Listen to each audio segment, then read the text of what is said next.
এত স্বাদের লাউ গাছটা আমার এভাবে মরে যাবে আমি কখনো কল্পনাও করিনি। শখের ভালোবাসার জিনিসগুলো কখনোই আমার কাছে থাকে না। আমার ভালোবাসার জিনিসগুলো সবসময় আমাকে ছেড়ে হারিয়ে যায়। এটাই হইতেছে আমার জীবনের সবচেয়ে বড় দুঃখের বিষয়। কিন্তু এগুলো চিন্তা করে তো লাভ নাই। যে চলে যাবে সে চলে যাবে আর যে থাকার সে থাকবে। যে চলে গেছে তাকে নিয়ে ভেবে ভেবে দিন পার করে নিজের কপালের দুঃখ আর বাড়াতে চাই না। ঘুম থেকে উঠেই সকালবেলা চলে গিয়েছিলাম গাছে পানি দেওয়ার জন্য। পানি দিতে গিয়ে দেখি গাছের অবস্থা খুবই খারাপ। গাছ একদম হেলে পড়েছে আর লাউগুলো তো একদম হলদেটে হলদেটে হয়ে যাচ্ছে। আসলে গত কয়েকদিন ধরে একটু বারান্দায় কম আসা হচ্ছিল। আর বরাবর সবসময় দেখা যায় যে গাছের মধ্যে সবজি পচা পানি আর খোসা পচা পানিগুলো আমি গাছের মধ্যে দেই। কিন্তু গত কয়েকদিন ধরে রোজার কারণে আসলে বারান্দায় খুব একটা আসা হচ্ছে না। বিকেলবেলা দেখা যায় ইফতারি বানানোর একটা ঝামেলা থাকে। ইফতারি বানাতে বানাতে বিকেলবেলা আর বারান্দায় আসা হয় না, যার কারণে গাছটা একদম হেলে পড়েছে আর একদম প্রায় মরেই গিয়েছে। তাই তাড়াতাড়ি করে গাছটা কেটে নিলাম, লাউগুলো একদম কেটে নিয়েছি। তো যাই হোক না কেন নিজের গাছ তো একদম মানে মায়া লাগতেছিল, খারাপ লাগতেছিল, মন খারাপ হচ্ছিল যে কি করলে কি হতো বা কিভাবে কি করলে গাছটা হয়তো ভালো থাকতো, বড় হতো। কিন্তু এগুলো ভেবে তো আসলে এখন আর লাভ হবে না। যা হওয়া সেটা হয়েই গিয়েছে। তো লাউয়ের পাতাগুলো আলাদা করে কেটে নিয়েছি, পুরো গাছটাই এখন কেটে ফেলে দিব।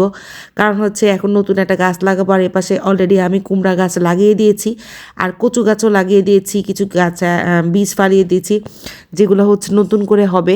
তো এই জন্য এগুলা উঠে নিয়ে যাওয়া ছাড়া এখন আমার আর কোনো উপায় নাই।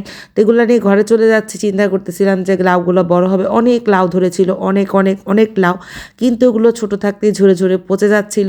আমার অনেক চিন্তা ছিল এবারে লাউ দিয়ে পুরো এলাকা ভরিয়ে দিব, একেবারে ভ্যান গাড়ি করে মনে করেন যে লাউ বিক্রি করতে করতে আমি কোটিপতি হয়ে যাব। কিন্তু সেই কোটিপতি তো আর আমার হওয়া হলো না। যাক, আপাতত লাউ কেটে রান্না করে খাই, এটাই হচ্ছে আমার কপালে ছিল। তো লাউটা কাটার পরে দেখলাম এই লাউটা একটু পাশ দিয়ে লাল হয়ে গিয়েছে। এটা দেখে তো আরও বেশি খারাপ লাগছে। বেটা লাউ তো নষ্ট, গাছ তো নষ্ট হয়েছে হয়েছে, লাউটাও কেমন জানি হয়ে গিয়েছে। তো এটা চিন্তা করে তো আরও বেশি দুঃখ লাগতেছে। তো লাউ কেটে নিচ্ছি, কী রান্না করব চিন্তা করতেছি। লাউয়ের দুঃখে এখন আমার গান গাইতে ইচ্ছা করতেছে, কিন্তু যাক রোজা রমজানের দিন এখন আর গানও গাইতে চাইতেছি না। মনের ভিতরে যে কষ্টগুলা মনের মধ্যে চাপা দিয়ে রান্নাবান্না কাজকর্ম করতে হবে, এটাই হচ্ছে দুনিয়ার নিয়ম। আমার ঘরের বিরাট একটা সমস্যা, আমি যেটা খাইতে ভালোবাসি সেটা হচ্ছে আমার ঘরের মানুষ খেতে চায় না। আর আমার ঘরের মানুষ যেগুলা খায় সেগুলা দিয়ে আমার চলে না ভাই, আমার চলে না। তো কি আর করবো, থাক চলা বাদ দিয়ে রান্না করতে চলে আসছি।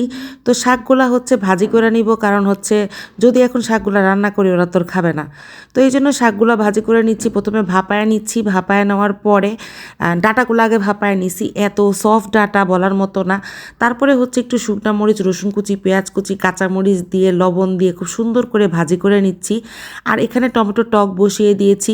পুরো শীতকাল চলে গিয়েছে, টমেটোর টক খেতে পারি নাই। আমার ঘরে টমেটো টক হচ্ছে শুধু টমেটো দিয়ে খায়।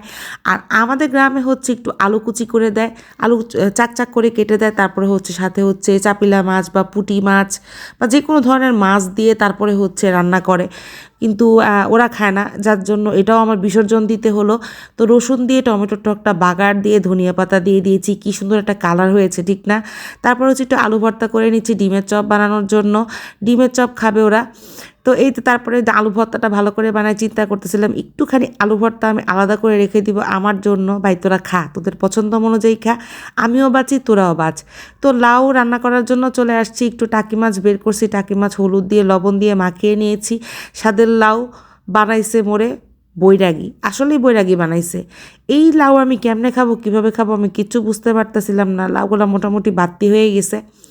তো এই যে টাকি মাছ দিয়ে রান্না করবো, সাথে একটু টমেটো দিয়ে দিছি, টমেটো দরকার না তরকারিটা একদম লাল লাল হয়ে আছে।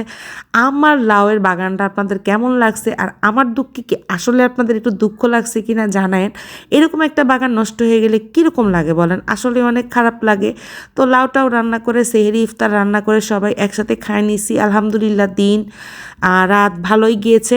আপনারা সবাই ভালো থাকেন, আমার জন্য দোয়া করেন যাতে সামনে অনেক বড় একটা বাগান করতে পারি আর আমার বাগান নিয়ে যাতে আমার মন খারাপ না হয়। সবাই ভালো থাকেন, আল্লাহ হাফেজ।